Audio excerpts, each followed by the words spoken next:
Hello, Hot Vibes. Welcome back. Welcome back to, that's right. Welcome back to Sense8, episode 3. Smart money is on the skinny bitch. Yes. Yes. This has one of the scenes this has one of the first scenes that made me go, oh shit, no, I need to pay attention to this show. This is fucking sick. So, Yeah. what did you think overall? I liked it. Anything confusing? The only real thing I'm confused about is that sometimes with the cluster or whatever, like sometimes they can see each other and talk to each other, or sometimes they become each other and they can't. I'll explain that a bit more. Okay, that's the only thing that really confused me at times, but like, or sometimes they see like people who like the other person's seeing or whatever, so like that's kind of like the only like weird thing where it's like, how do you know when that works or how it doesn't work or whatever, but overall I think I understood mostly everything. Yeah, I'll go into it a little bit more because I wrote down some notes for that. But yeah, I see why that may be confusing because they are kind of vague about it in the beginning of like how they do it and when they do it and if they know they're doing it kind of thing. Mm-hmm. Yeah, it definitely seems like they don't know they're doing it, obviously, because they don't really know what the fuck's going on at this point. So, yeah, but how was your week this week? How was my week? What even happened this week? Was it New Year's this week? It was New Year, because we did New Year's Eve. We did it on New Year's Eve, right? Yeah, last week, yeah. So it's the new year. Hello, everyone. Yeah. It was a new year for you guys already, but yeah. The new year's starting out interestingly, kinda.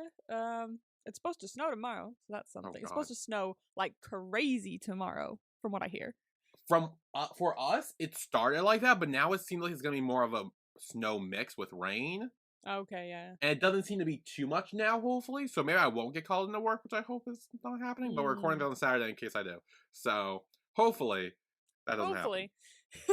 Yeah, so it's supposed to make a snow tomorrow here. It still says heavy snowfall expected on my thing, so we'll see how that goes. What else happened this week? Oh, something for your present has shipped. So I was waiting for that to Ooh. So it should be here soon, and then I can jush. And the reason I'm saying jush because I don't want to give too much away. But that's on its way, and then I can actually, ta-da. But yeah, that happened, so that's exciting. I started building my mom's Christmas present, which was the cat. The cat is like a stretching cat that's like Lego. It's more than I thought because it's like Lego, but it turns out because it's not Lego, it has an extra step, which is I've brought an example here. These tiny little screws. If you guys can hear this is how small the screws are. This is the kind of noise they make. It's very, very tiny screws. So far I've only done this, which is the cat's feet stretching. Like you can see its stomach there and everything. But if you can kind of tell, there's like screws in some of them. Oh yeah. An empty space in some of them. So with every layer, I have to put screws in with a tiny screwdriver and just. So I did this for about 4 or 5 hours yesterday, and this is as far as I got. Okay. So it's gonna take a while. See, I thought you were gonna give it to your mom for her to build, or like you two to build together or something. I thought that was gonna be the thing. Yeah, she was like, I want to own it, but I don't really want to do it. And she was like, maybe I want to do it. I'm not sure. So you go ahead and do it because I'm not sure. And I was like, okay. And I opened it and I saw these. This is the smallest amount of screw color there is. Like this is white and it has probably the smallest amount of screws there is. There's 2 different sizes of screws as well. But I opened it and I found a package of like 1 billion little screws and I went, yeah, I think I'm going to do this. I don't think you want to do this. Yeah. This is gonna take 50 years. So I started it and I was like, maybe I can finish tonight. 5 hours later, I'm like, no, I can't finish tonight. No. I need like a whole other full day to finish this. But kind of insane, but it's cute, it's fun. Honestly, kind of I like the idea of putting screws in. Like it seems like a fun idea to get again. Like if I'm ever bored and I want to start a puzzle, I would totally buy one of these. But it's super fun. And I swear to God, I feel like other stuff happened this week, but I just, for the life of me, don't remember. Oh, this came this week. Oh, yeah, I noticed that. I was going to say, yeah, the friend shirt. I have the friend shirt from Bad Buddy. It says unfriend on the back, but I can't turn around. I've tried. Yeah. I also got this shirt this week. This is probably my one of my favorite shirts I got for Christmas from myself. Um, this is for my favorite K-pop song this year, which is "Shooting Star" by XG, and it's like Nice. animeified. It's pretty sick. Oh, that's cool. I like the anime Right? style characters. Very cool. They're all in their outfits from the music video. I was like, oh, this shirt is awesome, so I bought that. And it's very soft too, so I like it. The only thing that's not here yet, shirt-wise, is Poor Boy. So I was gonna say, I was wondering why you weren't wearing that. it's still not here yet, but it does say it's now in the US, so it should be here soon, That's good. which is nice. What do I know of? Oh yeah, I cut my hand on tape again. Remember I cut my pinky on the tape? Again? Yes, I did. And I have a permanent scar now, I can tell, from the last time. Great. So that's fun. And I've now, this is a more shallow cut. I don't think you can even see it. You can kind of see a little Oh, I see it, yeah. Yeah. It was a more of a shallow cut, but when I did it, I was looking at it, I was like, don't start bleeding, don't start bleeding. And then I was like, shit. I like ran to the back. I was like, it's okay, because as long, I don't think Brandon's here today, and he bandaged my finger last time, so I don't want to be like, yeah, I did it again. And I walked back there, and he's standing there, and I was like, Brandon, I did it again. He was like, you shouldn't be allowed near the tape thing anymore. Yeah, probably not. So this is pretty much healed. It didn't take as long to heal as the other one, and I don't think it'll leave a scar, but this one definitely did. But yeah, I injured myself again. Also, remember when I injured my toe because my cats were fucking around and I ran over my cord? It still hurts. It's been weeks. And I can't bend it well. Like, I can bend it, but it kind of hurts to bend. Damn, okay. I think it's okay, but it's weird that it hurts to bend. Like, Have you been it's icing it fine. and shit? No, like, cause it's fine. It's like, I swear to Maybe you should God. ice it. I swear to God, it's fine. And the scab isn't there anymore. And like, I can walk fine. It's just when I bend my toe that I can kind of feel some pain. And someone said that's because like bones in your toe are like really teeny tiny, so they take longer to heal or something like that. Oh, So maybe maybe that's it's just, I injured like or bruised like a bone in some way, if that's possible. And it's just taking longer. But yeah. I think that's it. Other than that, I don't think there's anything else that I was doing. Pretty sure. Yeah, I think that's about it. If I think of something else, I'll let you know. But how was your week? I mean, yeah, New Year's. I ended up getting sick on New Year's Eve. That's fun. Oh no. Yeah. So that was a thing that happened. Cause I was gonna go out with my friends, and Really? we were gonna. We didn't really have a plan what to do, but we were gonna like go out and do something because I never really did anything for New Year's Eve, and then I got You don't. sick. And I'm like, I can't make it, and they're like, oh no. Yeah. I'm like, yeah, that's unfortunate. I usually don't do anything either, and I didn't do anything this year either. We just ate sausage rolls and watched New Year's Eve. But I've actually, to build on that, my dad actually, poor family over in California, my dad finally tested negative for his second round of COVID of the month. Good. So that's good. But my stepmom was upstairs with a bacterial like infection thing. And so she was quarantining. And my sibling was also upstairs on their last day of flu quarantine. And my brother was upstairs with flu quarantine as well. When he thought he had bronchitis. And so he got the wrong medicine for a while, so he's gonna have the flu for longer. So everyone was upstairs quarantining, except for my dad, who was downstairs watching Buffy the Vampire Slayer on New Year's Eve. Nice. I was like, damn, I'm so sorry. Wow. What a new year, man. Everything's going to shit already. I'm trying to think what else. I mean, I worked. Yeah, me too. Oh yeah, on your gift. Okay, on your gift. Ooh. I just got an email this morning that Ooh. said one part of it is shipped Ooh. and will be here either the 8th or the 18th. Oh, okay, exciting. So, and that's only one part. There are 3 parts, so I'm waiting for the other 2 parts. There are to 3 ship. parts. Yes. It is a threefold gift that aren't really related in any way, but it's fine. That's okay. Yeah. They don't have to be related. So there's that. I'll keep y'all updated on that. And then, yeah, it's supposed to snow tomorrow. Hopefully I don't get called into work. Hopefully it's not super bad. Mm. And yeah, that's about it. I was having computer issues earlier before we recorded, but I don't really want to get into that again. Another thing that happened, I watched City Boy Log. Oh, yes! Yes! My God. Okay. It's not fucking expecting that.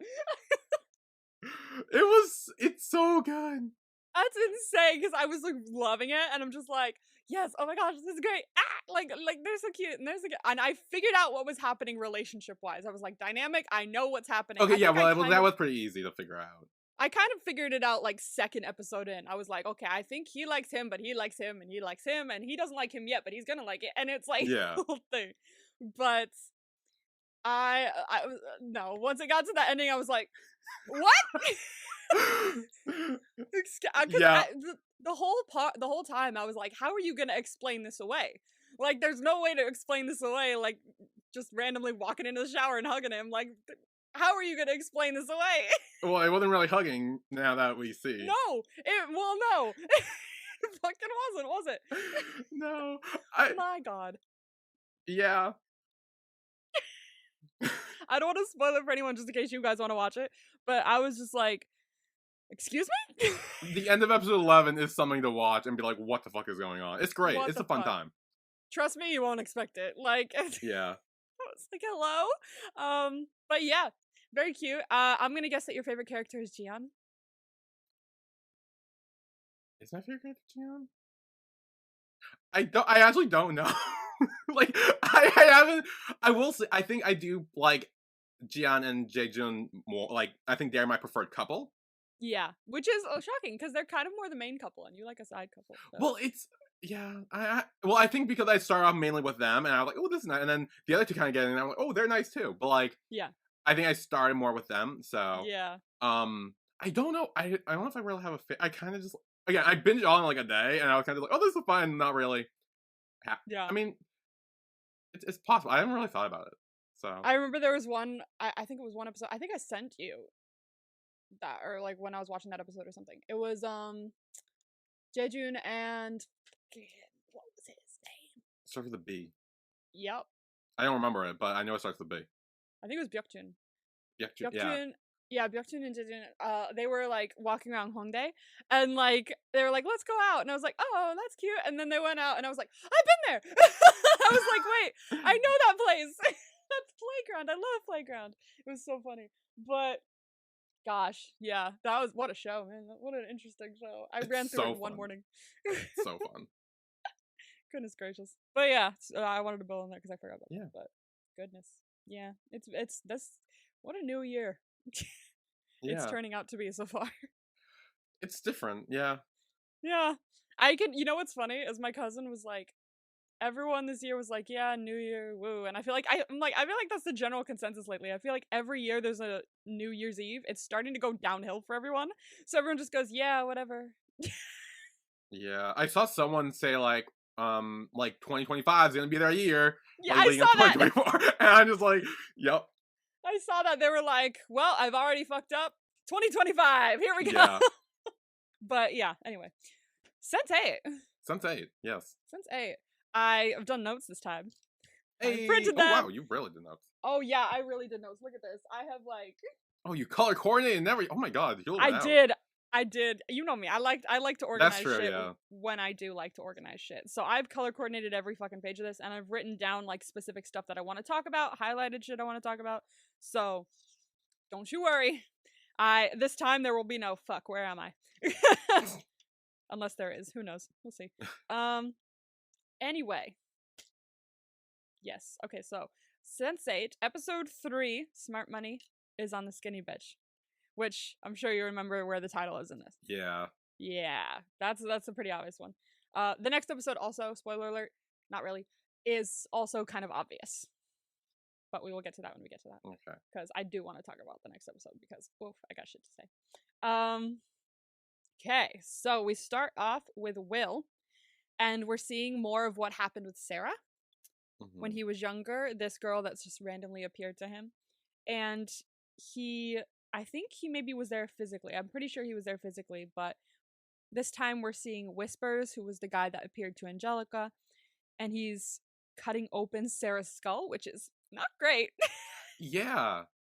No, not great at all. And she says something very important. She kind of appears next to him, and she says, "Don't look at him. That's how he got me." That is a very important piece of information that you will have to keep in your brain. So does he like travel through the eyes, like the either the soul or the door gateway or something of the mind, and then it's like if he looks into your eyes, he like goes into your mind and he's able to talk to you? It's not him specifically. Damn it. Okay, fine. And this builds on the questions you had about the last episode. And so I will say, I'm going to say this now because Jonas does end up talking about it. Maybe in the next episode, but maybe in the one after. I'm not entirely sure. No, I do. Actually, I think he's in the next episode, Jonas mentions it. But I will mention it now because it's not necessarily a spoiler because she kind of says it here. But you asked in the last episode, I was trying to explain that, like, not everyone can see each other. It's like clusters. People, if you're in a cluster, you can all, like, communicate and talk to each other. But if you're outside of a cluster, you can't. And you're like, well, then how does Jonas do it? And things like that. The thing is, if you're not in the cluster, you can only come to people once you look them in the eyes. So Jonas looked Will in the eyes when he saw him in the convenience store, and he looked Naomi in the eyes at the parade, which is why he's able to appear to both of them. Oh. Yes. That is how that works. So I'm kind of right with the whole either the gate to the Yes, mind, it's whatever. not just him, though. It's everyone. So if you look at him, he can kind of appear to you wherever, and he can kind of see where you are. Is that like forever, or is it like a temporary time where it's like forever? Damn.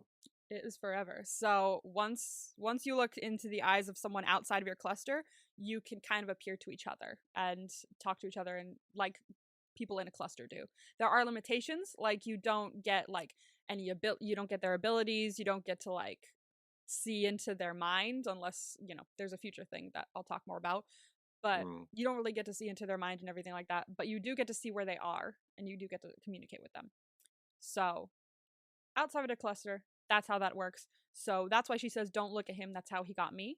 Because she looked at Whispers, and then he was able to see wherever she was. And then he was able to find her, grab her, and that was done. That's how she died. So also, side note, every time yes. you say cluster, I want to say clusterfuck. Fuck, because I was no. You literally said like 10 times their explanation, and every time in my mind I was like fuck. Like after, I'm gonna say this right now. I'm gonna allude to it because I don't want to spoil it, but I do have to spoil it. But I'm not gonna spoil it. You're not the first person to think that, because I thought it first when I was going through episodes and going, when we get to this point, I'm gonna have to tease clusterfuck. Wait, what? I was saying that to be funny. What the fuck? What?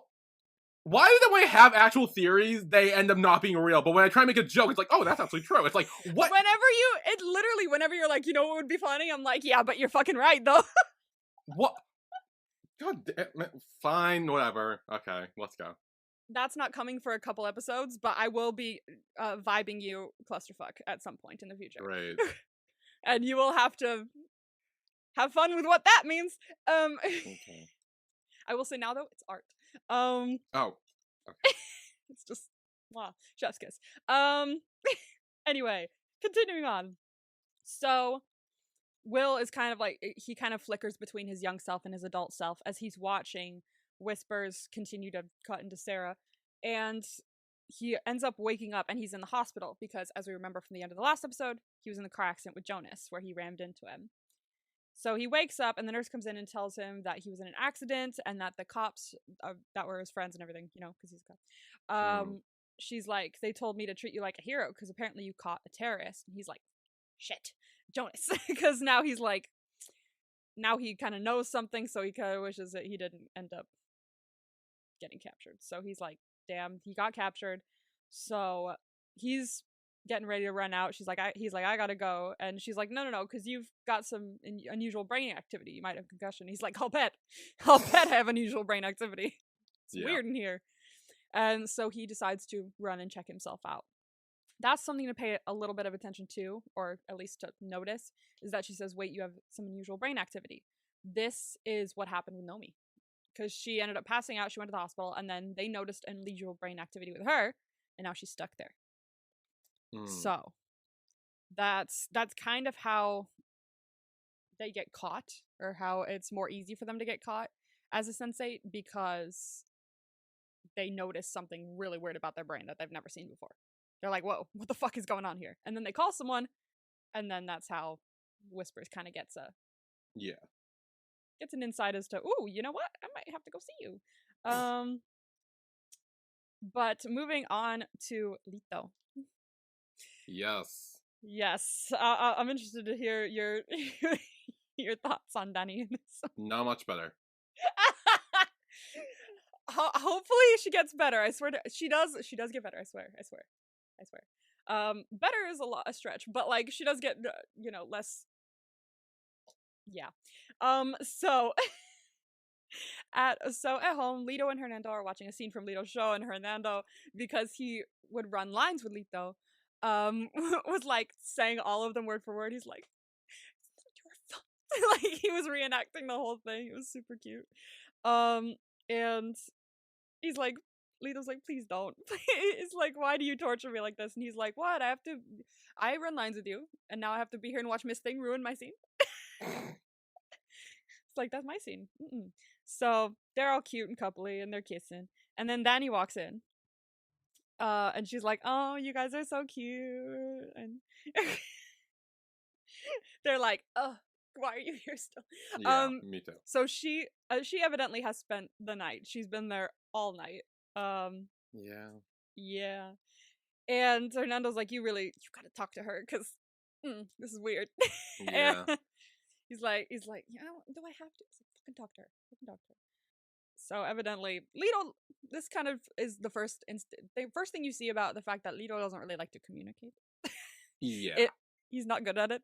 And Hernando's way better at doing this. So, but then we cut to Riley, who is walking through the underground. She's going to the tube, and she hears this blind man playing this tune on the keyboard, and it ends up being the same song that her father used to play on the piano when she was at home. And it just makes her go, you know what? Oh, this is beautiful. This is great. I'm going to give you all of the money that was in from the drugs. Part of me was like, keep like $1 or something so you can like go places. But she probably has money from her own shit, so I get that. But it's also tainted. Like, that's true. That's like blood money. That's blood money, and it probably would not feel good to keep that. But also, I would keep it. Yeah, I know. But like, part of me was like, I kind of need that money. Yeah. But she ends up putting all of it in this blind keyboard player's like money collection case, and she ends up dumping all of the drugs in the garbage can. Like, I'm cutting myself off from this. I don't need the drugs. I don't need the money. I don't want to be connected at all. Yeah. Which, fair, because it's brought her a lot of shock and stress and panic. True. Now we go to someone who we haven't really seen a lot of up until now, aside from the first episode, which is Capheus. We get to see more into Capheus' story. And him and his friend Jella, who both run the Mentatu together, they are hanging out in a restaurant, and Capheus is talking to him about when he was younger. He wished that he was a zebra because they would have no responsibilities or worries. He's telling his mother that too. He's like, if we were zebras, then we wouldn't have to worry about our next meal. We could just chew on the grass and it'd be fine. And a side note also, I love the sound zebras make, because I don't really think about it very much. But they were like, or something like that. It's like, they sound like little birds. It's cute. But his mother, and I do want to point this out, she's saying that as long as they're together, then only good things will happen to them because they have each other.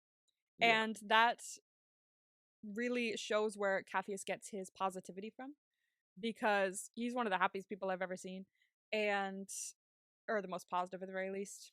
And he has that thing where whenever he leaves the house, he says, "I have a feeling I'm going to have a really good day today."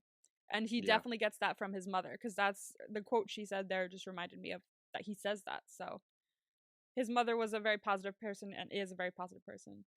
And he gets that from her fully. And Jella's joking around saying, look, like, honestly, absolutely, you could be a zebra, but like, you've also never had to deal with a lion. So like, that's true. If you were a zebra, you'd have to worry about that. Also, side note, I had a question that I realized I've had since the first episode, but I'll bring them now. Yes.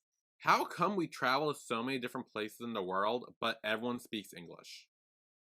Is that like just supposed to make it easier for us to understand, or are they speaking their language and it's just like English for us? Like, is that it? Okay. Yeah. No, it's easier for us to understand. They actually are speaking their language. Okay. But it's because I believe the people that made the show were English speaking people. So it's in English so that everyone can understand. But they are speaking their own language because there are points later in the show where they'll like pop up to like other sensates in the cluster and they'll just start speaking their own language and they'll be and the others will reply in their own language, but they can still understand each other kind of thing. So Okay. Yeah, that was just something I was wondering about. Okay. That's what I figured, but just wanted to make sure. definitely speaking their own language. We just hear it as English. So back with back with Lito. Back with Lito, Hernando, and Daniela. Lito's like, okay, I'm gonna talk to her. He goes over and Daniela cuts him off talking about how she admires them and she's like, oh, you guys are great. And Lito's like, look, I'm trying to like, um, this isn't like, and she's like, oh, I'm sorry if I got carried away. It's just, I love gay porn. That was the moment where I'm like, she's not getting any better. Yeah, exactly. This was very much like, it's very much in the realm of fetishization of like gay people. Yeah. And I do agree with you. It starts out this way with her. It's very much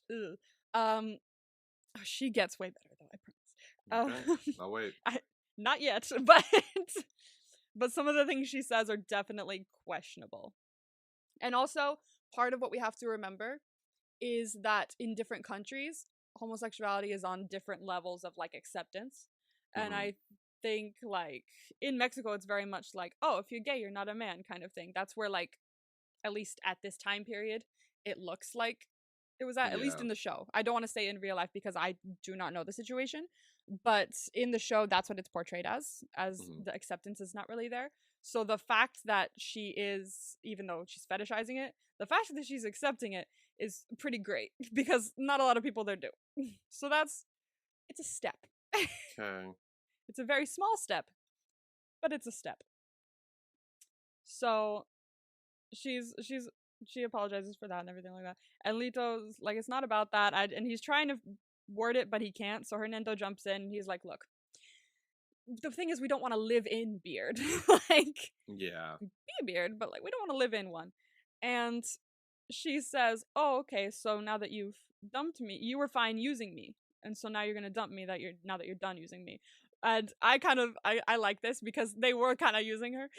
okay. Sort Fair. of. Like, they were. like, but every time she tried to make a move, he would always say, no, I don't love you.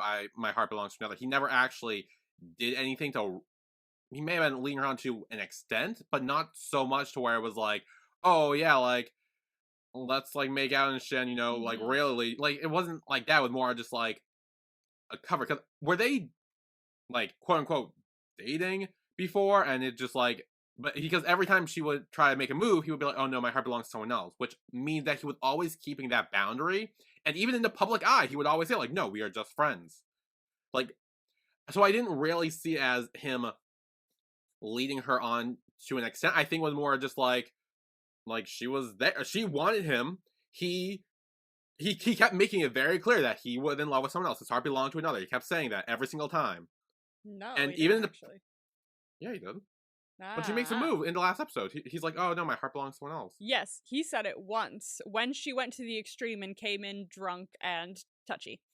That was the first time I think he told her that his heart belongs to another. He actually didn't say it to her before. He said it to that other girl in episode 1, I think. Oh, but yeah, I mean, he still says it. True, but also to bring in your point about telling everyone that they're just friends, yes, he did. He did say in the interview, oh, we're just friends, and she said good friends and all that shit.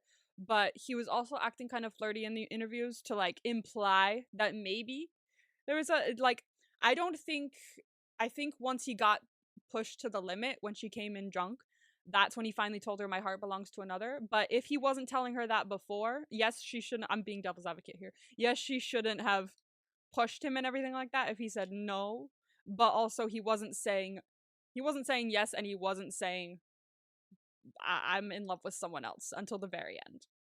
So I do see why she could have gotten like the wrong idea. But also, technically, this necessarily wasn't about the wrong idea. Technically, they were still, to an extent, using her as a beard. Without telling her. To an extent, they were. I mean, I think it was more just like the situation fell into their lap, and they weren't really like.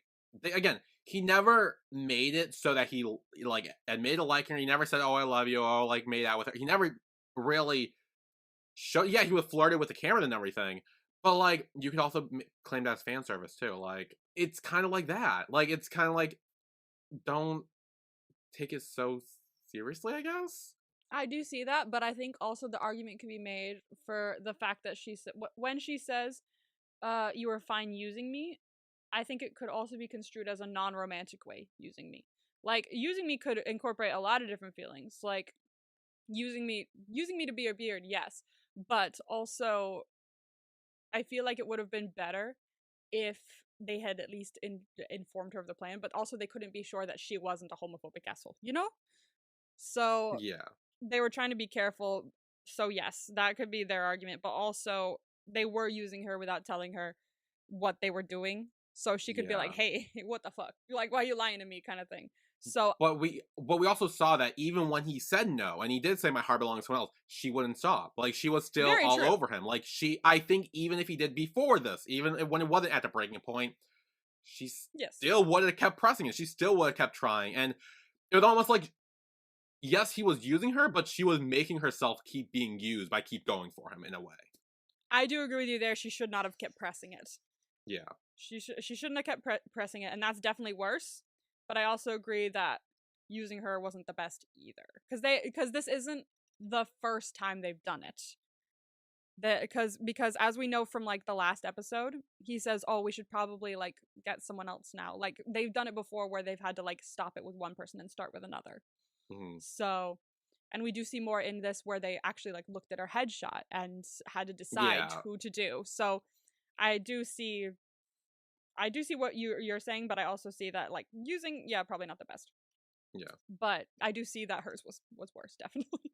um, um, but I do like the fact that she says like, "Oh, now you're done using me" and everything like that, and Hernando's like, "Oh, I've said the same thing to him. I like this girl." So Hernando does like her, and we see that later on when Lito's talking to her about like why they chose her and stuff. But we'll get more into that later. She says, "Okay, but can I just stay here for a little longer because apparently she's hiding from her boyfriend Joaquin, and she needs a place to lay low." Yeah, a fucking maniac, right? I mean, yes, but also on her part too. Yeah, yeah, this was Like I was watching that, and he's like, "Oh well, what did you do that was so like what happened?" And she's like, "Well, there's this guy who like kind of all over me, so I slept with his best friend instead to piss him off." What did you think was gonna happen, you dumbass? okay, but yeah, but he's also like, yes, Oh, don't get okay, me wrong, so I don't like him either. But if you know someone's bad and seemingly dangerous, and then you sleep with his best friend to piss him off, what do you think is gonna happen? she's a little like, what's the word? Like, Dumb. I was gonna say like chaotic and impulsive, but that works too. Like the fact that she comes here and kind of brings Lito and Hernando in it as well, like into her own Mm, issue there, really raised some red flags for me. Didn't seem great. yeah, I do agree with you. I do, and there is something that is. I hate. Oh God, because it's gonna happen, and you're gonna be like this fucking bitch. Oh Okay, god. there, there's something that happens in a couple episodes, and you're gonna be like, "Are you fucking kidding me? Why do you like this woman?" But it's a thing. It's a thing. We'll get there. But yeah, no, she definitely is a very impulsive person and very chaotic. You can tell from that. But it's just the comedic sip of the coffee after she goes fucked his best friend. They're just like, Christ. It's Uh, funny. It's kind of funny. It's so insane that it's kind of funny. Like, yes, she's insane, but I don't know. I kind of enjoy the chaotic energy. okay. If you remove the fetishization, I kind of enjoy. But yeah, that's where that story's going so far. Then we go back to Will, and he's going back to the police station to try and talk to either his captain or the FBI about trying to talk to Jonas. Hmm. And he says no, because Homeland Security apparently has him on lockdown. He tells Will to go back to the hospital and get his head checked because you are you are Yeah. talking some weird shit. Like, you can't, obviously you can't talk to him. And he just assumes that, he's just trying to make, more fame out of him by trying to, talk to him more and get some intel. And he's like, Hmm. dude, chill. Like, they're handling it. Leave it alone. And I think this is where Will's starting to realize that he fucked up a bit. And now he wishes Jonas wasn't in custody because it kind of seems like Jonas is the only really the only one who knows what's going on, and he's now lost that connection, although he does still kind of have it because they have made eye contact, so Jonas can pop up to him and talk to him when needed, and Will can go to him, but he's still learning that, so he's not Yeah. sure yet. But then we go to Nomi, poor Nomi, who is still in the hospital in San Francisco, and the same nurse, the same surgical Yeah. nurse who was in there before, comes back in, and she's brought several other orderlies along, and I'm like, this looks dangerous. Yeah, as soon as I saw that, I'm like, this isn't gonna go well. This is bad. Yeah. And she's like, you should be in bed. It's safer there. I'm like, she's 2 feet from the bed. Who gives a fuck? But Nomi's like, no, there's nothing safe about this. I don't know how this is legal. I don't know how this is happening in the 21st century. This is ridiculous. And the nurse tells her, look, just chill out, take your medicine, because you're going to be having surgery in 24 hours and you need to take your medicine. And she's like, no, I don't think I'm going to do that. And the nurse tells her that she was instructed to use force if necessary as they start getting closer to her. So something is definitely off. Like, this doesn't seem like normal hospital shit, obviously. Yeah. Like, this is weird. She has all of her faculties. So this isn't like, oh, you can't take care of yourself, so we have to take care of you kind of thing. Like, she's not, going crazy. It just seems that they've been ordered to do this, but by who? Because this is weird. Probably Whisper. Exactly, probably Whisper. But then we go back to Lito. What a storyline. So Lito and Dani are now out eating at a fancy restaurant, and we do see. I think this is the same restaurant we see again later, but this is where we see it. Them eating for the first time. But I will say later on they do mention this as a like romantic kind of restaurant. So this is more like a Well, now that she's in on it, I do see this as more like promotion or publicization of their quote publicity unquote relationship. It's more of a romantic restaurant, so they're eating there on purpose to be like, oh, we're at a romantic restaurant, look at us. Yeah. To protect his other relationship. So Danny's saying that it may take a while for things to clear up with her and Joaquin and everything like that. And as for the guy that she fucked, Joaquin's best friend, says that they had words and she's not really sure where he ended up. And Lito's like, in a movie, whenever we say like, oh, they had words, it means like a big ass fight and possibly guns were involved. So possibly murder. But she says he's apparently in San Diego and he's fine. So he's okay. We never see him, but like So he's asking her about her relationship with Joaquin, and she says that she met Joaquin through her family. So apparently Joaquin is close with Dani's family, and that's how they first met. And her dad is in the like vague import-export business. So I would say drugs, but also anything else illegal. That's the vibe I got, because she said anything people want, he imports and exports. So sure, it's all illegal. So she's from that kind of family. And she's explaining that she and Joaquin started hanging out casually, and then it became more serious, and he got very into her very quickly. But then she starts wondering why Lito picked her as his beard, and he said that Hernando ended up picking her headshot because she had kind eyes.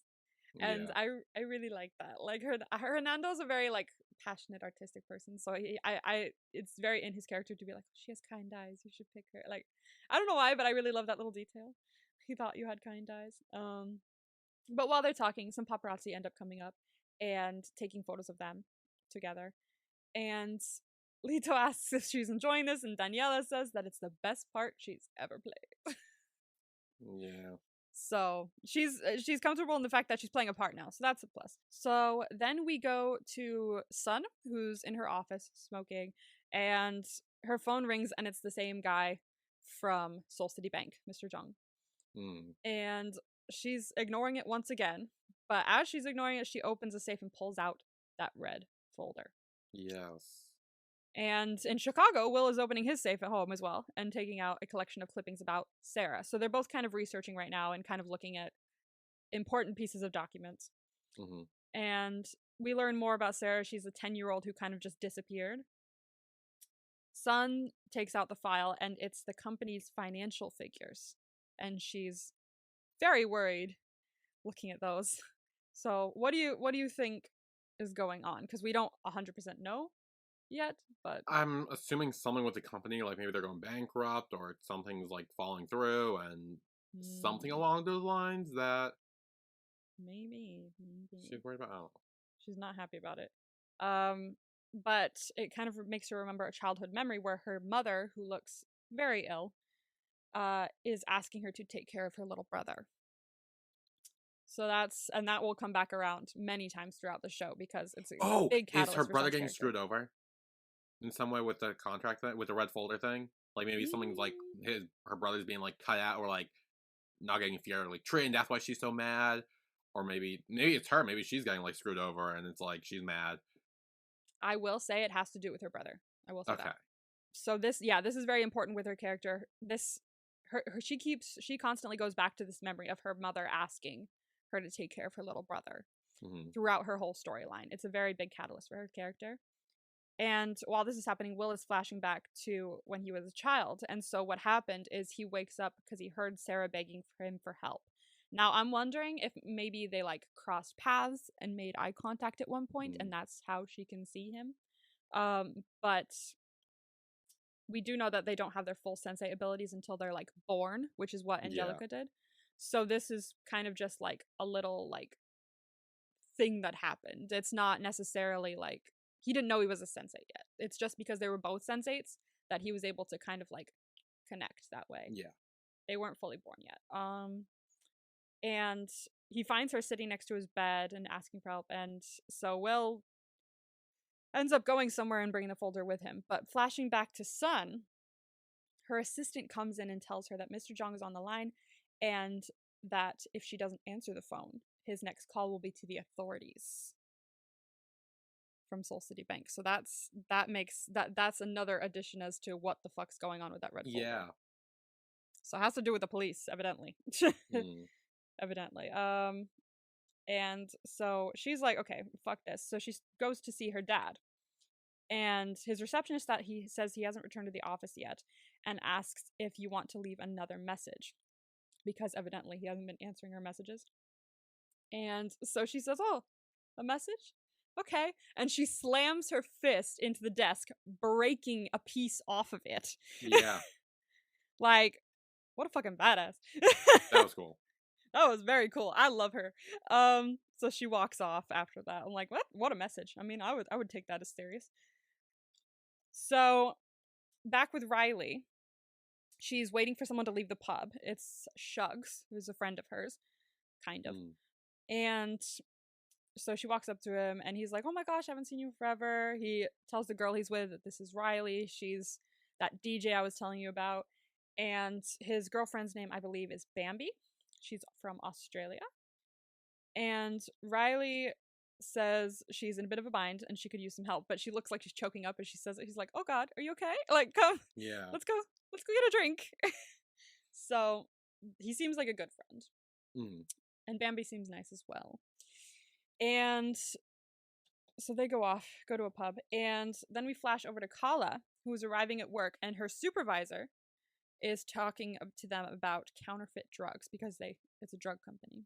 Yeah. And that topic will pop up again in season 2, but it pops up a little bit in this season as well. But more of the discussion about it pops up in season 2. So this is kind of like an insight a little bit, or a little like Easter egg as to what they're gonna end up talking about. And her friend is like, "Why are you here? Your wedding's in 2 days. Like, you should be at home, like, being ready or something like that." And she's like, "No, because as we know, work is important to her, and she's mentioned that before." And she glances over at Rajan, and Rajan's looking at her smiling, and we kind of get like an insight to how the sensate bond is working a little bit, because Kala says that she's getting married, not lobotomized.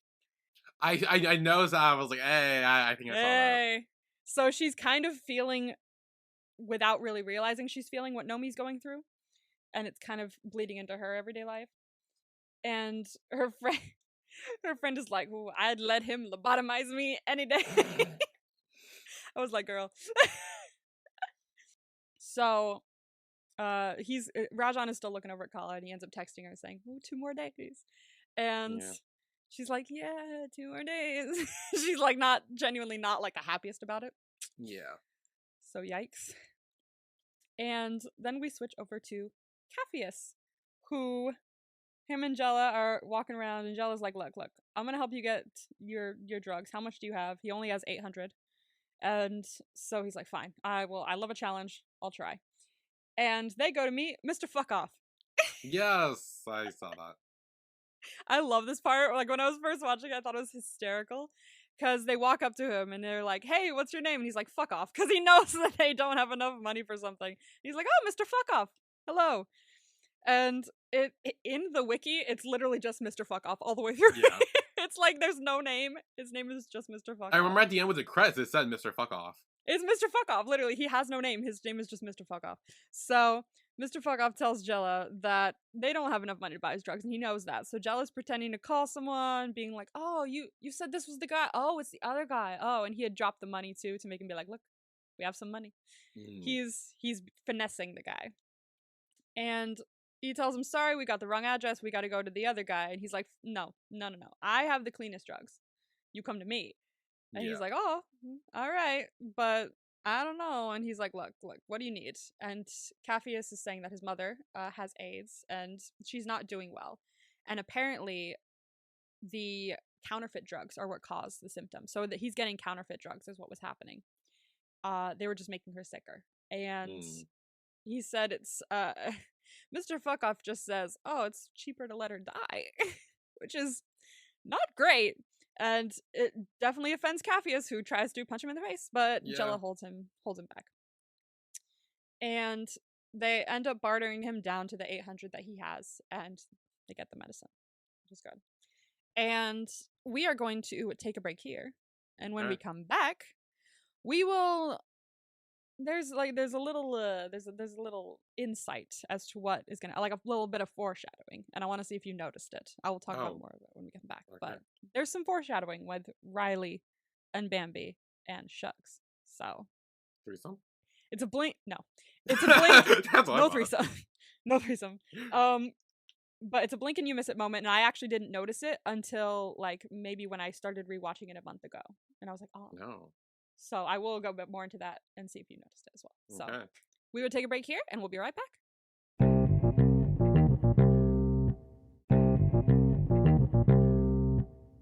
And welcome back to Sense8, Season 1, Episode 3, Smart Money is on the Skinny Bitch.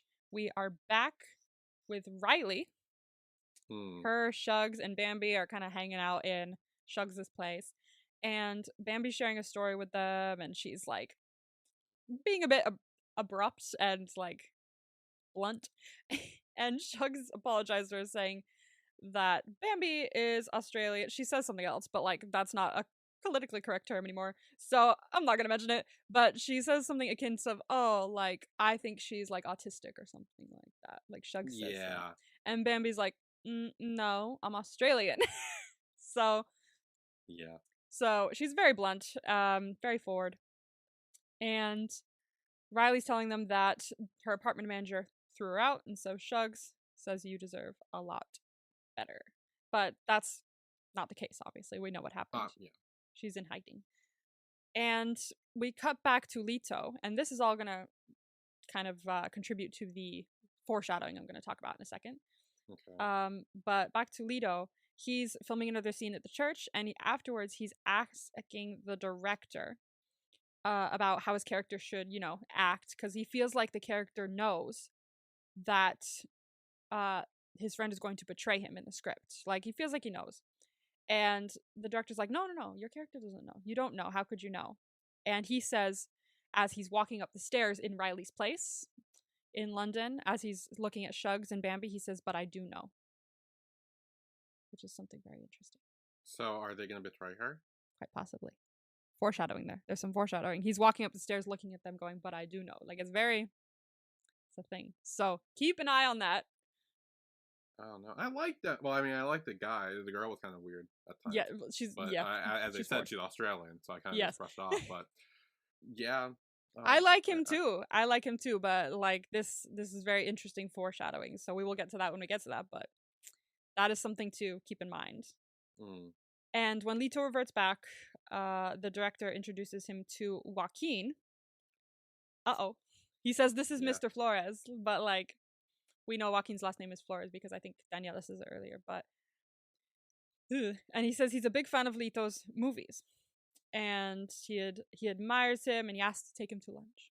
So this is not good already that Joaquin is here, saying hello to Leto. So now we cut back to Riley, and I love this discussion. This is actually very interesting. Riley's talking about how she's from Iceland, and Shugs says that his friend told him, like, oh, there's two natural phenomena. There's two things that you have to see when you go to Iceland. It's the Aurora Borealis, I believe, the Northern Lights, and Riley Blue. He says one is a natural phenomenon, and the other is just some pretty lights in the sky. Which I kind of like. I kind of like that whole sentence. But she's talking about how her father was a pianist, and he always practiced at home, and she would listen to him play music. And she's talking about all the things she misses about it. Her father, winter, and saying that it was so quiet and so like still that you could hear your own heartbeat. And Bambi said she'd go crazy in that darkness, but Riley shares that people actually go more crazy in the spring when the sun comes back, and then that's when most people in Iceland try to kill themselves. So the most people try to kill themselves is in spring, statistically, apparently, in Iceland. I wonder if that's true. I think it's true, but it makes sense if like most of the time it's dark there and everyone's like more accustomed to the darkness and the winter, and how it's like, the sun can be overwhelming when it comes out. Yeah. And Bambi asks her if that's when she tried to kill herself because she can see the cuts on Riley's face. Yeah, I know. I forgot what episode it was, but I noticed it in the past. Yeah. With her, I was like, yes. And she was like, "Sorry, Australian, for being too blunt." But Shugs then reveals that he has a tattoo of every time that he tries. 11.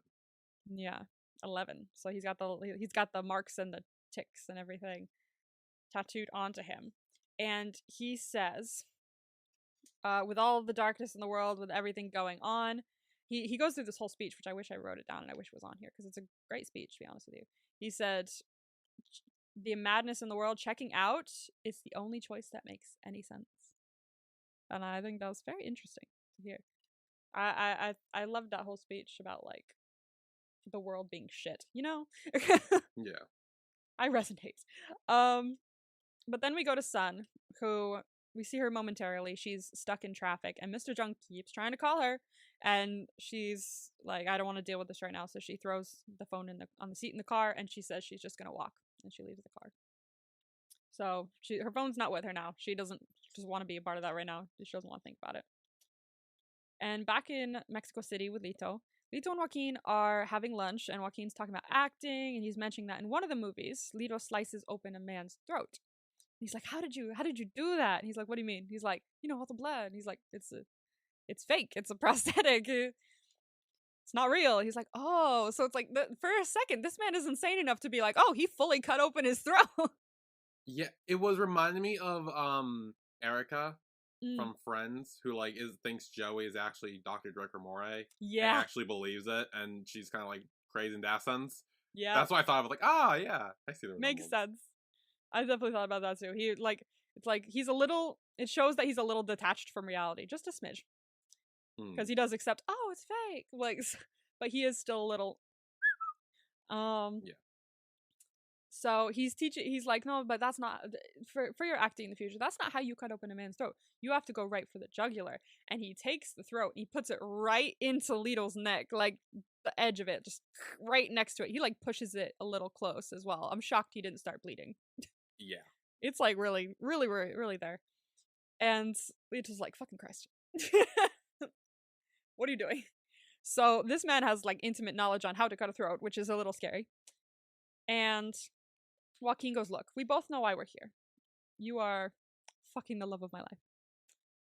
And he asks, he's like, look, if it's gonna be anyone, I'm happy it's you. Like, look, if I was a girl, even I'd fuck you, you know? Yeah. And he does admire him, so that shows that like he might be okay with him thing. But Yeah. however, he asks if Daniela is happy with Leto, and Leto says, yes. She told me she's never been happier, and I'm like, you see, you could have stopped at yes. I feel like it's worse that you've now said she's told me she's never been happier, because now it's like it's made it worse for him. Like, you could have stopped at yes. I think if you stopped at yes, this would have been a little easier for him to accept. Mm-hmm. But no, it made it worse because he says, just like I told you, you've done it. You went right for the jugular. So, yikes. He starts pulling out cash, and Leto says, look, you don't have to pay. The lunch is free. And Joaquin says that sooner or later, everyone has to pay. So, not good words from Joaquin. It's very mob boss, yeah. It's very, uh-oh. Yeah. This won't go well. So, I'm sure we'll see him again. But now we flash back to Nomi, who's in the hospital. Nomi's arms and feet are now tied to the bed, which is not good. Not good at all. But that's all we see of Nomi for a moment. We flash back to her in a moment. But first we go to Sun, and she's getting her hands wrapped by, I'm assuming, her teacher. Or from this point, I'm assuming her teacher. I know it's her teacher. Getting her hands wrapped. Looks like she's getting ready for a fight. And he said, I knew that you'd always come back because this is where you belong. So that's our first kind of sneak peek into the fact that Sun is some kind of fighter. She knows like some kind of martial arts. I mean, our first peek was probably her smashing the desk. Yeah, I was gonna say after that, I was kind of like, oh, she has some skills. She has some skills. And if you want to be very technical, it goes all the way back to episode 1 when this man is making, like sexist jokes to her. The guy, when she was gonna have a meeting, and she like was clenching her fist like a lot. Yeah. So that was a little tidbit into that as well. But this is like you really start to see, oh, she knows how to fight apparently. So back with Nomi, Metzger and his team have brought Nomi to the surgical room. They're going to operate on her. They're going to do let me go over that again. They're going to do the lobotomy. Yep. I couldn't say lobotomy. And they're about to start, but the fire alarm goes off. And so they're like, what is it now? And apparently someone set fire to the visitor's room. So he puts her under medical quarantine and has the nurse and guard take her back to her room. And as they're going back, Nomi's remembering Amanita on the phone, saying that I will burn this building down before I let anyone touch that beautiful brain. So it's implied in this moment that Amanita set fire to the visitor's room, which fucking badass, honestly. Yeah. Honestly, I would fucking do it. Hell yeah. To save someone, that's amazing. I again, this shows that Amanita is ride or die. She does not give up. Yeah. So back in Nairobi, Capheus is considering pulling over in not a great district because Jella's like, yo, why are we pulling over here? It's a bit dangerous. He said, we haven't gotten enough passengers. We don't have enough money. We need to pick up more. And he sees someone, he pulls over, but then this gang ends up running out and stopping the car. Was she like a decoy? Yeah, she's a decoy. Okay, that's what I thought.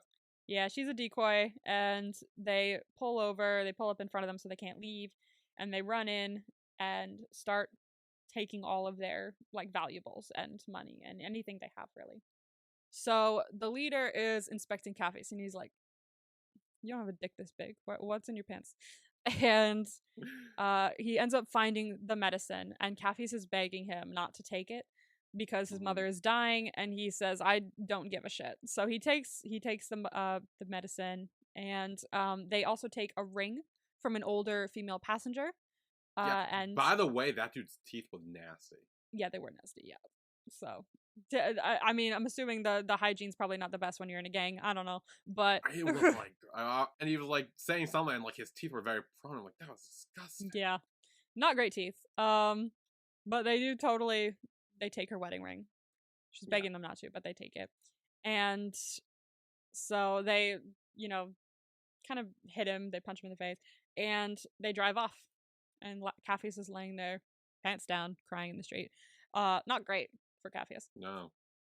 And but now we kind of get this this most beautiful scene, where we see kind of Will at the firing range. We see Sun getting ready for her kickboxing match. She's entering the arena, and the other fighter sees that it's a woman, and he's like, "I'm not beating up a woman." I'm like, what do you? No, this is gonna end in 2 seconds. And he's like, if you want to forfeit, you can forfeit, but then she wins. So either that or you fight her. And he ends up saying, "Smart money is on the skinny bitch," which is the title of today's episode, which I fucking love. That's one of my favorite titles, honestly. There's a lot of titles in this. It's great. There's a lot of titles in the show. That's one of my favorites. And we switch back to Capheus for a moment. And Capheus tells Jella, "Look, I'm going to go get the medicine back. I'm not just going to leave this." Which apparently maybe is something he should do, considering Jella is like really worried about him. He's like, "The fuck are you talking about? Yeah, we drive a van. This is stupid." And he's like, "No, you have a wife and kids. You stay. I'm going to go. And anyone else that doesn't want to go, get off." And the only one person who stays is the older woman whose ring was stolen. She said, my husband gave that to me years ago, and he's not with me anymore. I want that ring back. Yeah. We're getting that back. I'm coming with you. And I one of my favorite quotes is like not a big quote, but is that Capheus just when he hears that he just goes, "Let's go get it then." Like he doesn't question it. He's just like, "Let's go." Very badass. And Jella prays to Jean-Claude to protect him. Yeah. And it shows their courage and everything like that they get from Van Damme. Like you see it a lot throughout the show as well about Capheus saying that he gets courage and strength to fight from Van Damme, because those are the movie he watched when he was younger. And this kind of comes back a lot. So he prays to Jean-Claude to protect him. And switching back to Sun, we see her getting ready for the match, and they meet in the middle of the ring, and the man seems very bouncy and eager in his fighting style. He's like, yeah, all right, I'll punch you in the face. And she's just standing there all calm and shit, and then she like swipes as he tries to punch her, and she's just very, very chill with it. She's like, "This isn't a problem. I could beat you with a pinky." Like, no problem. She is not worried at all. As this is happening, Capheus catches up to the gang's cars and swerves them off, and they pull into an open space. And everyone's getting out of the cars. Everyone's about to fight. So Capheus exits the Matatu and approaches the car holding a metal pipe. And she's watching all this happen, the woman in the back of the van. She's like, Jesus. Like, obviously she's not going to fight. I wouldn't expect her to. No. But she is there cheering him on. And one of the gang drops his gun. And as he does, Will and Capheus kind of swap. And Will sees the gun, picks it up, and Capheus kind of uses his skills to shoot in this instance as the car is coming towards them. And the driver of the second car kind of knocks him down and beats him up. So Capheus is on the ground. And Will's gone. He's not connected to him anymore. But Capheus is on the ground. He's beaten. He's bloody. He honestly is pretty much down. And so when we switch back to Sun, we see her notice Capheus on the floor of the kickboxing ring. Yeah. Saying, "Help me." And this is one of my favorite moments of the whole fucking show, is when he's about to beat Capheus up again. You just see a foot out of nowhere stop his arm, and it pans down to Sun looking pissed, and she kicks their asses. I've written in this entirety here, just Sun kicks ass. Like, that's all I've written. That sums up. She beats up the guy in Seoul in the fighting ring, and she also beats up all the guys that are trying to beat up Capheus. And I what's funny is I said that I've written this down more to explain it, but all I wrote was Sun kicks ass. So, but I do know, so I will explain it. The whole skill thing. So what did you say you were unsure about as in terms of like the skills and like switching and how they access each other's skills. My biggest thing with that, like, sometimes it's like they're together, they can see each other, they can talk to each other. Yeah. Other times they become each other. Mhm. And it's just like, I'm not really sure how that works or how it's decided or like shit like that. So what I've kind of gathered from my watch through, I don't think it's like fully explained, but it's kind of implied that when they appear and talk to each other, it's when like they need to talk to each other. It's kind of instinctual, and as opposed to like when they become each other, they don't necessarily become each other. It's kind of more like they access the other's skills. So while we do see Sun fighting in Nairobi, it's still very much Capheus, and it's Capheus using Sun's skills. We're just seeing Sun because she has those skills. Okay. It's just that he's accessing those. And they don't fully know how this works yet as well, which plays into it. So they can't fully, visit each other yet because they're not sure how it works and everything. But Jonas does mention, did he already mention it? No, he didn't already mention it. I'm sorry. That's later on. But Okay. it is very much a instinct. Like if you feel the need to speak to someone, or if you're going through something that one of your other sensates knows how to kind of give advice for or explain, then instinctually they'll pop in and go, I don't know why I'm here, but I feel like I need to be here to talk to you, and then they'll talk, kind of thing. Yeah. It's two different kind of experiences, talking to and becoming. But the becoming is more of accessing another's skills rather than talking. But they do talk to each other sometimes when they're accessing each other's skills. So that kind of all happens at once every once in a while, but not a lot. So that's the best way I can explain it, kind of. Okay. If that makes sense. So Sun is done kicking ass. She goes back to her area, soul, and Capheus then stands up, turns around, and kind of stares down the gang leader. His name is Gitu, I think. I might be pronouncing that wrong. Apologies if I am. And he said he vows to fuck him up. He's like, you're fucked. You're done. But they drive away because they figure, you know what? We don't want to die. So for now, we're gonna drive away. And the older woman in the Matatu, as the episode ends, smiles and says that he is Van Damme. So, and the referee declares Sun the winner, and that's where the episode ends. After the kick ass, I love it. What did you think of that scene? I liked it. That was really cool. When Sun, just when you see the foot, it's just what an iconic. The pause of the music, you see a foot, and then she just beats them all up. Is just one of the most iconic things I've ever seen. I love it. I'm obsessed. So MVP of the episode. MVP. I got mine. You got yours? Okay, let me. Yeah. Let me go through my brain here. Yeah, I've got mine. 3, 2, 1. Sun. Yeah. What a badass. Yeah.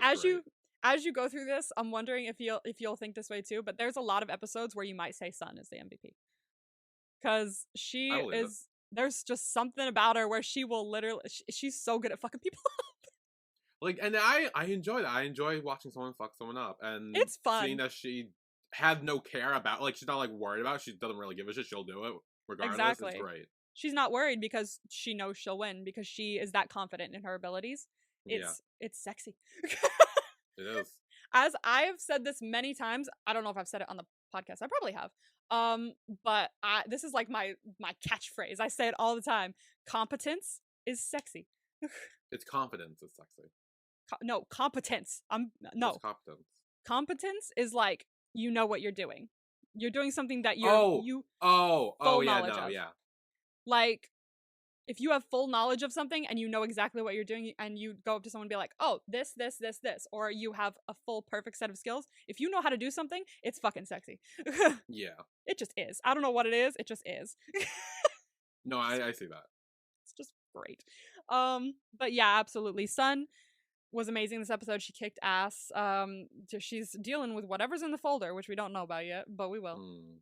And we'll know more about it in the next episode. We actually find out what was in it and everything and what is going down. That will be in the next one. But as far as vibes go, let's grade you. I So, don't think I did very well. I don't know. We'll see. I don't think I did very well. You didn't. You fucked up every single one. It's funny because last week I got the first 100%. This time I got the first 0%. Yeah. So The first one was I don't grade you on the title one, but you guess it just in case. Like yeah, I have no, you guess it that just in was case. wrong. Yeah, you said Hernando says that about Dani, and he does not say that Yeah. about Dani. As we go through, I'm hoping these will become easier because you'll be able to figure out like storyline wise what's Maybe. going on. But we'll see. The first one was a message, which was Sun slamming her fist on the table, and that was her message to her father. You said Will. I don't know why you said Will, but you said I Will. don't know why either, I'll be honest. It's alright, we don't need to know why, we just need to know a character. So you said Will, we were wrong. Great. Mr. Fuck Off. You said Wolfgang, who actually wasn't in this episode. I was gonna say, I was like, he's not even in this fucking episode. He's not in the episode, no. He will be in the next one, though. It kind of, like, fluctuates with characters, so, like, sometimes a character won't even be in an episode. It depends on their storyline and what's important and everything. A knife to the throat, you said was Riley, which had to do all the drug things, I guess, but no, not Riley. And kicking ass, you said Will. Was not Will, was Sun. So, yeah. Sorry, you got none of those right. Hopefully this will get easier as we go on, because you will be able to, like, learn more about the storylines. But here are your vibes for episode 4. Okay. Episode 4's title. If you, I won't have you guess the person for the title this time around, because this title kind of encompasses everyone. So, the title is What's Going On? Valid. What's going on? Valid. I know, I figured you'd say that. And I will say the title has to do with one of the vibes. And one of the vibes that it has to do with is the best scene in the fucking show. Or at least my favorite scene in the show. It's my absolute favorite scene in the show. I adore it. Even though, like, I remember when I first watched Sense8, I went a few years without, like, having watched it again, obviously, until I rewatched it recently. And that scene, I go back and I watch it at least once a month. I love this scene. And you will know what it is when you see it. You'll be like, yeah, this feels like an Emma thing. But I love it. It's one of my favorite things in the world. But it has to do with the title as well. And you will see why. But your first vibe that you'll be guessing is diamonds. Diamonds? Think about it. You should get this one right. This is like the easiest one. Well, thanks. Fucking my first thought. My first thought, and this is so stupid. I know this is so wrong. My first thought was that Leto gives Dani diamonds, like, publicly to kind of, like, show, like, you know, maybe, like, I don't think a ring, maybe like a necklace or something, a bracelet. That was my first thought. Like, why is this? I'm gonna give you another shot here. It's so easy. This is like there's 2 of the easiest ones in this fucking thing.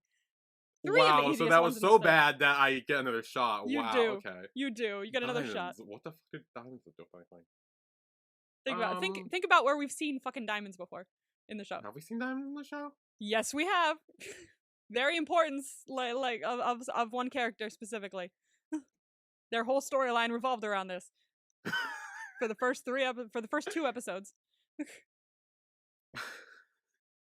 Someone got diamonds. I'm giving you all the chance in the world here. Someone got diamonds. Oh my god, he wasn't. Oh no, he wasn't in this episode. That's why I didn't think of it. It was fucking Wolfgang. There you go. Oh my god, I was like, who the fuck is it? Like, I was gonna say the I forgot her name. The girl who's getting married. I was gonna say her. Kala. Yeah. Goodness. Oh, yeah. god. No. Oh yeah, Kala wasn't really in this one either, except for like one scene as well. Yeah. Which makes sense considering what happens later. So your next one is a horrible brother. Oh, that might be Sun. We know she has a brother. We know she has a brother.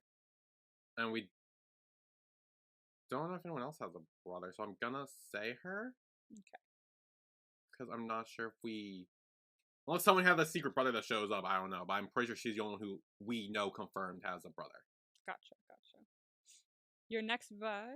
Actually, you have 3 more vibes, because I'm gonna take the best scene in the show and put it with the one up top. So forget that one, because it technically has to do with everyone. So you have 3 more vibes. Jonas. He's back. And who is he gonna be talking to, do you think? Oh, fuck. So we know it has to be either Nomi or Will. At the very least, he can only like mind talk to them. Yeah. And we know that he's in custody, and Will has a better chance of actually reaching him and being able to talk to him. Whether by mind or in person, I don't know. Fun vocabulary moment. We call it visiting. I'll forget that. But I'm gonna say Will. Okay. The odds for him visiting Jonas are higher than Nomi, or I guess Jonas visiting Nomi because she, you know, doesn't know what the fuck's going on.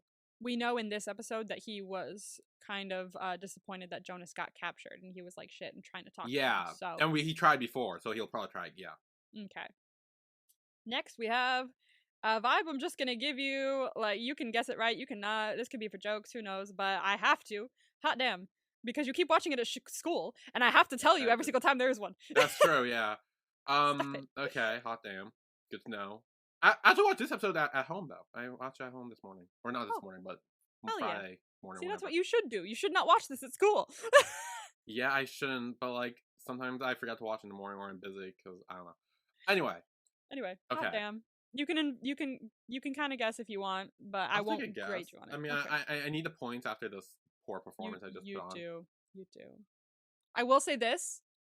The character that you have to guess that this scene involves is not the one having the hot damn. So they walk in on someone having hot damn? Kind of. Oh, that actually helped. I think it's Riley. I think she walks in on the other two having hot damn. And technically, I will give you that. I will give you this. Actually, technically, this involves two sensates who are both not having hot damn. Yes, and they're not having the hot damn though. So like Riley walking on someone seeing a hot damn, and then they just show up in someone else's like room, being like, "What the fuck is going on? Where do you get come here?" What I was gonna do is, you can guess one, you can guess two, but either way, if you get one of them right, I'll give you a point. You know, it doesn't matter. Yeah, I definitely think Riley's one of them, because I do think it's gonna be the two friends she made in this episode, because we know they're together. Yeah. I don't really see anyone else having a hot damn. Yeah, Riley. I see that. Riley. And then your last one is a daring rescue. There are two characters involved in this as well, but I'll give you a point for either one, you guess. So I'm assuming the rescue is gonna be saving Nomi at the hospital. Do you want to guess the other character for... I'll give you an extra point if you guess it right. But... I want to say Will, because we know that Jonas told him about her. He did, and I feel like at some point he's gonna go and try to save her. All right. And then he's probably gonna maybe team up with Dominica and maybe I don't know. That's very, very. That's what I'm going with. That's all your vibes. I will say you've done pretty well, but we will see next week how well you actually did. Okay. So that was Sense 8 Season 1 Episode 3. Smart Money is on the Skinny Bitch. We will see you next week for Sense 8 Episode 4. What's going on? Yeah, see you then. See you then.